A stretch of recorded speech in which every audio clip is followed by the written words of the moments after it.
In this edition of Art Rocks, we'll watch as a jeweler draws inspiration from the natural world. The lotus, it's a really beautiful flower, but it always grows in swamps and places like that. Take a look at painter Edward Hopper through a New York lens. It sets up a kind of voyeuristic tension that Hopper exploited over and over again. Watch as an ancient myth is reborn on stage. We're all forwarding the story and then telling this myth. And revisit the work of Dorothea Lange through the eyes of family. Not until I was 11 or 12 did I begin to understand that this was something quite unique that she was doing. It's all ahead on this edition of Art Rocks.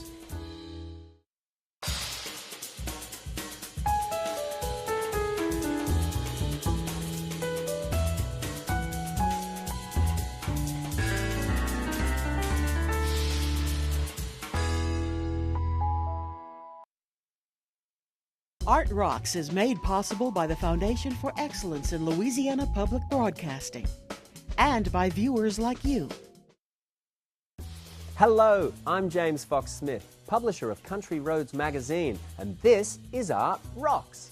In our first segment, a jeweler's world is filled with gold, silver, and semi-precious stones of every color. But for Christine DesJardins, it's a simple seed pod that lends its form to her signature designs.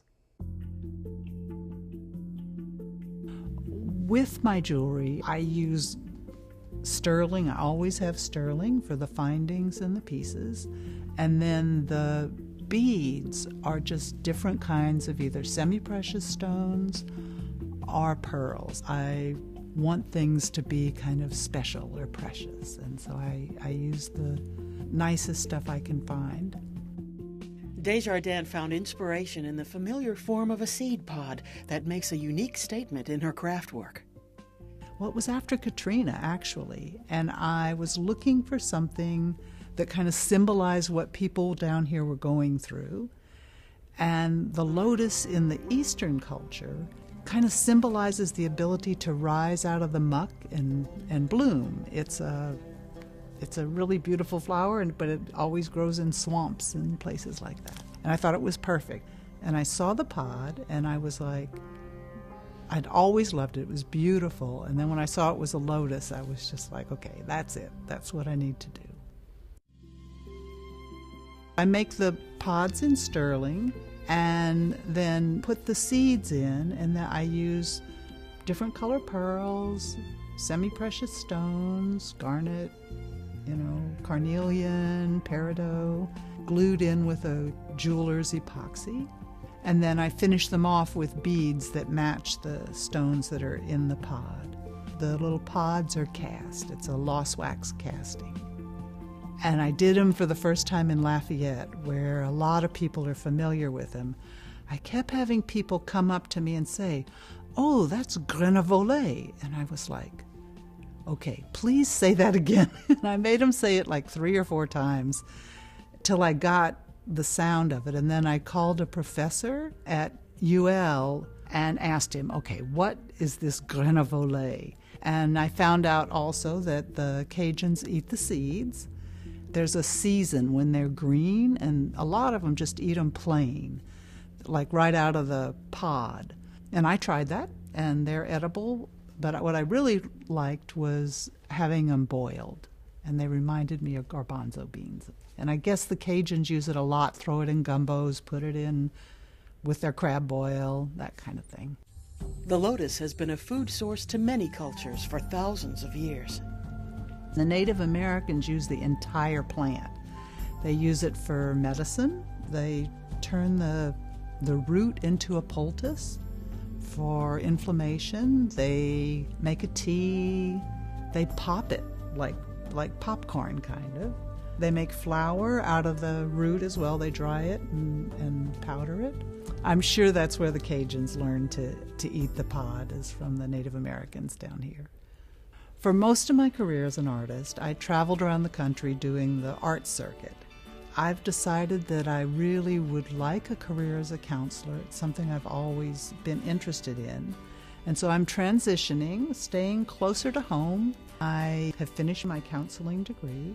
Once I get my license, I will probably mostly be doing galleries. and not so many outdoor shows. So I'm transitioning, and I'm looking forward to it.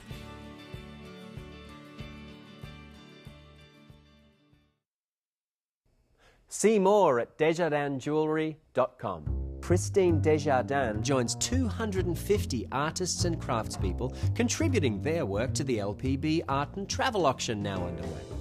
Visit the website at lpb.org/auction, where you can view all of the items. Each entry is available for a buy-it-now price, or you may bid on an item up until October 23rd, when the live auction finale is broadcast. Now, let's take a look at some of the upcoming arts events happening across Louisiana.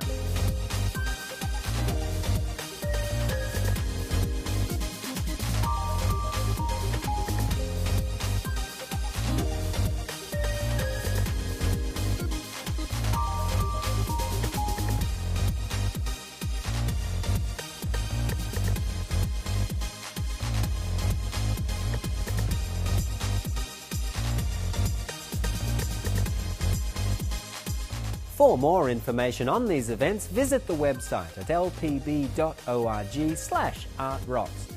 And to find more arts activities, check out countryroadsmag.com. In our next segment, we take an intimate look at the life and work of artist Edward Hopper from the city that shaped and informed his distinctive style. Follow us to New York City, where we'll explore his iconic portfolio and his creative process.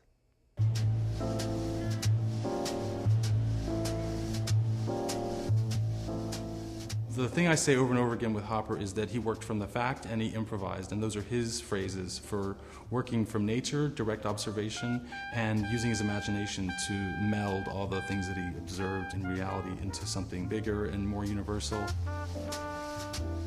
Hopper had a very long association with the Whitney Museum that started as a very young man. He had his first exhibitions at the Whitney Studio Club, and he had a retrospective exhibition toward the end of his life.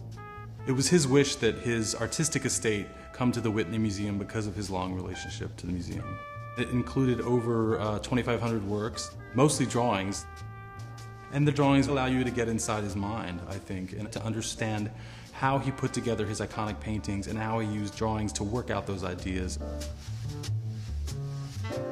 Where you get that the most is New York Movie, because you have all the drawings that were done in the theaters in New York, and you have all the drawings that were done in his studio that were the synthesis of that observed reality. The theater that it's most based on is the Palace Theater, and it was closed, but it was definitely not exactly. The floral pattern on the carpet, the gilt column, balcony underhangs, the backs of the chairs were probably pretty much like they were in the theater. But the space is different. The space becomes more compressed. Kind of things that add psychological tension. The lighting itself, that kind of thing was changed. This is a room that Hopper moved into in 1932. However, he lived in this building since 1913, and he died in either this room or the room next door in 1967. So this is the space where he painted many of his most famous paintings. Hopper loved to walk around New York. This was a great spot to do that from.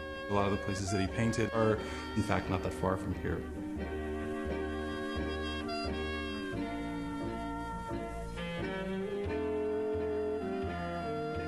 The building that Hopper painted for Early Sunday Morning, the building that inspired it, was on 7th Avenue between 15th and 16th Streets. It's less than a mile from here. It was built in 1878 and torn down in 1938. So the important thing about that is that when Hopper painted it in 1930, it was already an old building. It evokes an old America. So he makes the painting about a kind of collective memory. Nighthawks was an amalgamation of 3 corners on Greenwich Avenue that meet at these wedge-shaped angles, and where you can sort of look through from one side of the building to the other in a kind of three-dimensional triangle.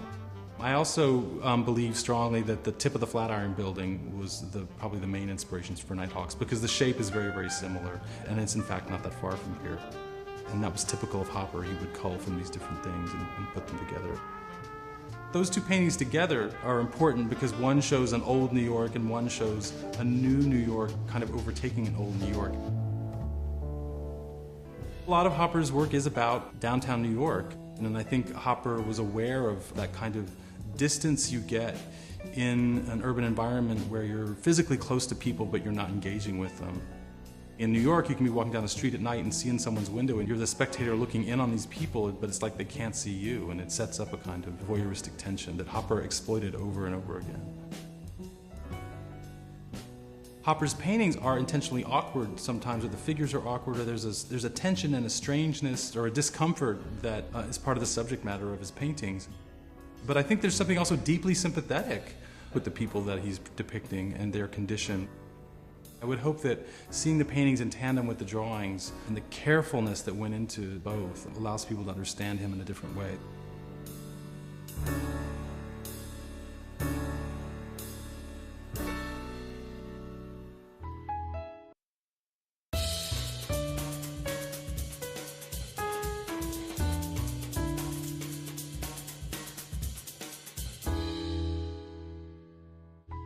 Next, take a look as ancient Sumerian myth is welcomed into modernity and brought to life before a Miami audience.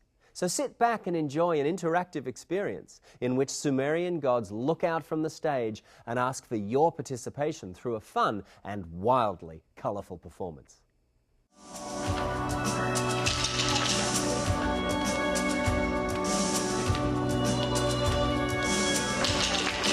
The show is called Inanna and the Hulupu Tree. She's Inanna. I'm Inanna. Not me, her.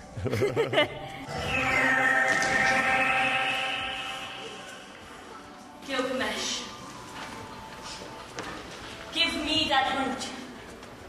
But Inanna, queen of heaven and earth, goddess of love, war, and fertility. The whole play is about me planting this tree in this city that my parents and my family don't necessarily agree upon. And my grandma says, okay, you can plant this tree. I am the goddess of love, war, and fertility, queen of heaven and earth, morning and evening star. You can handle it, but you need to follow some rules if something goes wrong. You and Gilgamesh found a way to achieve your goal while following my advice. Yes, we did. But what about the tree? Our Hulupu tree.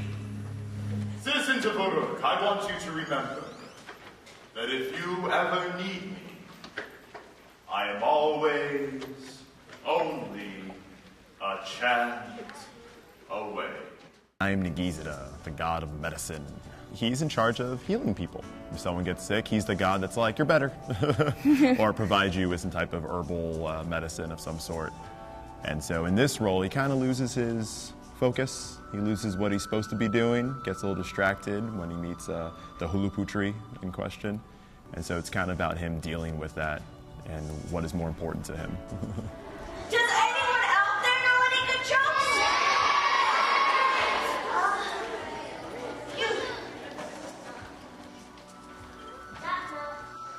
We make the audience the citizens of our city, and there's a lot of audience participations. So we engage with them a lot, and we ask a lot from the audience to incorporate into the show, to kind of interact with. So it's not necessarily they're watching us and we're performing for them. It's we're all in this together. We're all forwarding the story and then telling this myth.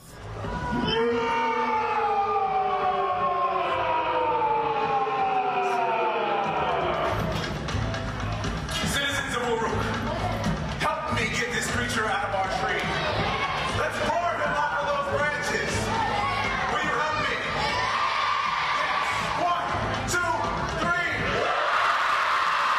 There's a part, like we said, we had to roar one of the characters out, and it's seeing really the audience and us come together and seeing these kids' reactions and stuff, because I'm really downstage, so I'm looking straight at them, and they're genuinely like trying to help and seeing how invested they are, and that part's just so much fun.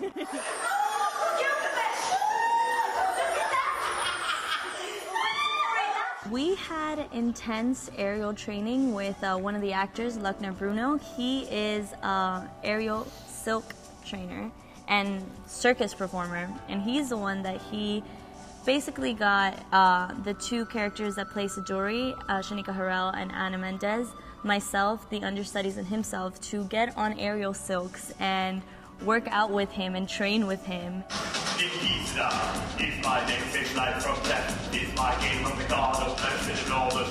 The cart does take a little getting used to. It is heavier than it looks, surprisingly.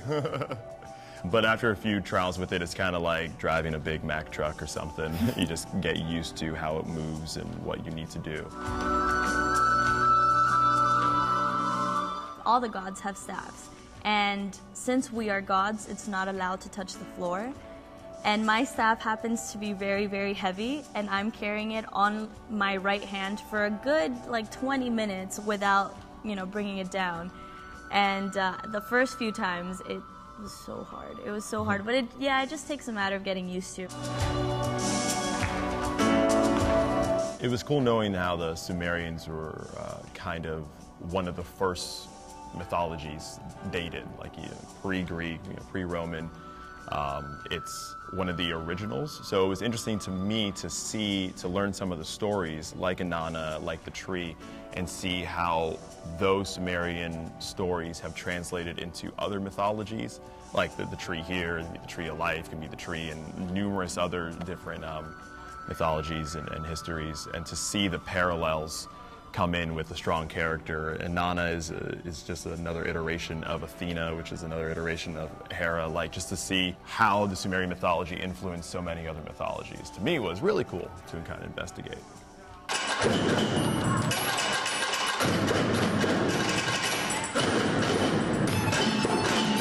It's really cool to see how all of us kind of work together and stuff, and how one thing kind of goes with the other, and we all need each other. The crew as well as the actors need each other to put this into whole. If you want to have a fun night with your family and with everyone in your family, because it doesn't really matter how old you are, you can come and sit and watch the show and have a blast. Yeah, what's cool about this show is that it's a lot of fun, and I think that what adds to this show more than other shows I see around in that is that it stresses a lot on responsibility, which a lot of shows kind of, get you thinking, fulfill your dreams and be inspired and be empowered. This one is be responsible. Responsible isn't that bad of a thing. It's fun. Yeah. Doing what you set out to do and being true to who you are is a good thing.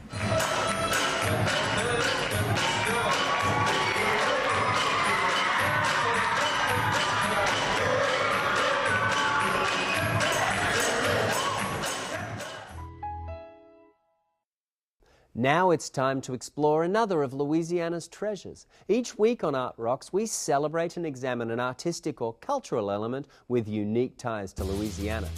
There's an interesting item now on display at the Capitol Park State Museum in Baton Rouge. We couldn't resist taking a look at the image of the former emperor, faithfully recorded in Napoleon's death mask. As part of a new exhibit, the Capitol Park Museum in Baton Rouge is now displaying Napoleon's death mask.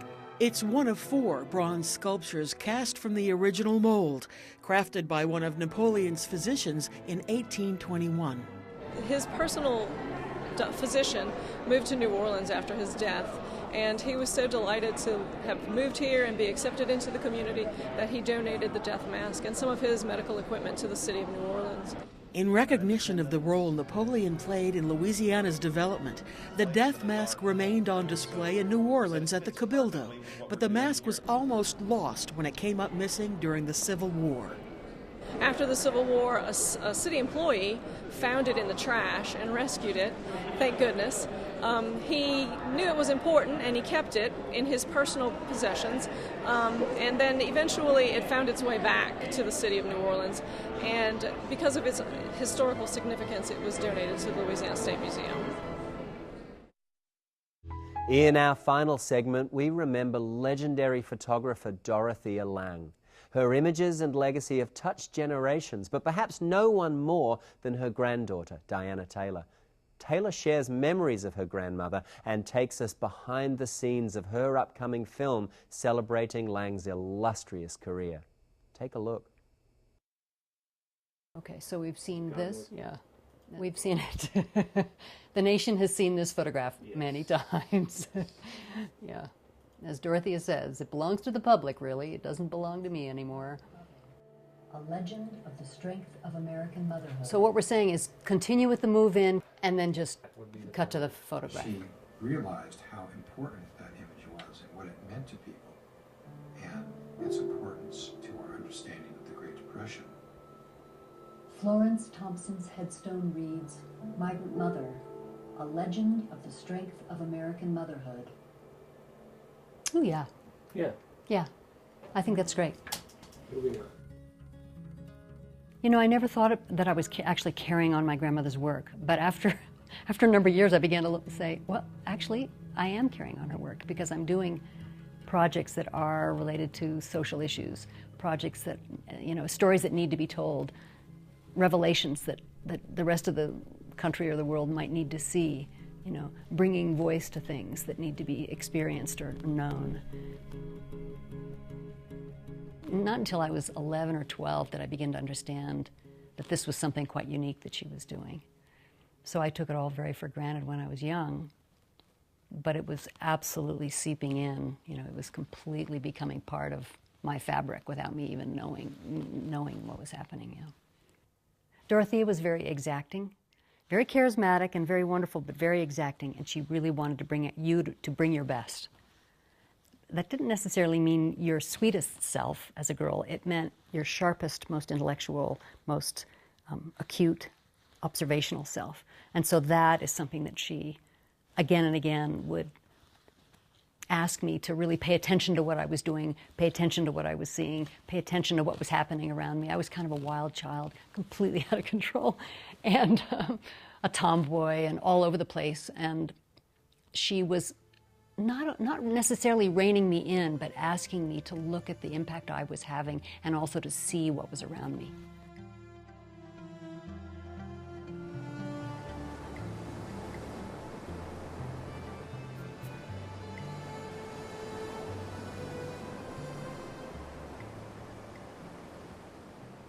It is a process of getting lost, so that you live for maybe 2-3 hours as completely as possible a visual experience.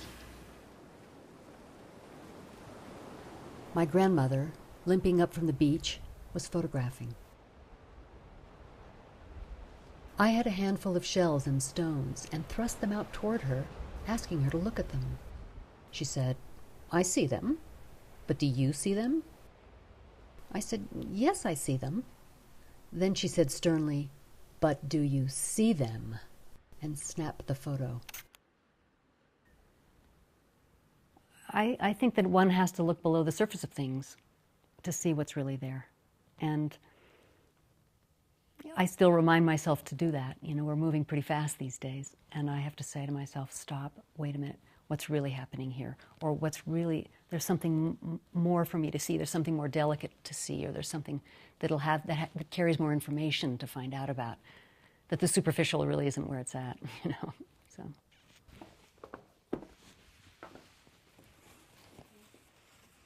I'm incredibly interested in the camera helping tell the story but being invisible itself, not drawing attention to itself. And in this particular film, I didn't want it to be gimmicky or have the cutest motion graphics or have all the new animation stuff that one can do or any kind of clever camera techniques or fast motion or slow motion. I didn't want it to have any of that. I wanted it to be as classical and as formal as her work. I didn't want it to detract in any way or call attention to itself in any way. I wanted her work to display itself, she'd tell her own story, and have it be so. When you're working well, all your instinctive powers are in operation, and you don't know why you do the things you do. Sometimes you annihilate yourself. That is something one needs to be able to do. Well, clearly I've been driven to make this film, and I thought about it for many years, and I never felt ready to do it. I had my own, you know, young memories of her that weren't, all of those memories weren't easy. I'd seen the impact she'd had on my relatives. Those impacts weren't also very easy sometimes. And then in the process of making it, so much more revealed itself about her. I learned so much. and could transform my young memories into more adult memories, or more of an adult point of view about, oh, this is the life she was facing. You know, I understood it a lot more. So that's been a really interesting journey for me. As a little girl, I would always see her photographs around, and on the dining room table for a prolonged period of time were these photographs of this gorgeous valley, including bulldozers and this image of a white horse running in a completely rendered environment, completely blown up environment. And I was always so disturbed by that photo, and I'd look at it again and again and feel really terrible about it. And I began to realize that my grandmother had photographed this entire town that had been completely flattened. Everything, the houses taken away, the graves, people, you know, graves interred, every tree cut down, every beautiful home with its ivy climbing up its walls and its, you know, wisteria pulled out, burned, so that a dam could be created for water. And that particular story is the one in the film that I resonate with most. And that's brought me to my own concerns about our planet and the environment. And that's where I feel my career is carried on most, is in that, what I learned from those. What I got from that moment of seeing that white horse is what really is the heart of the matter for me. How tender this planet is and what we're doing to it. Yeah.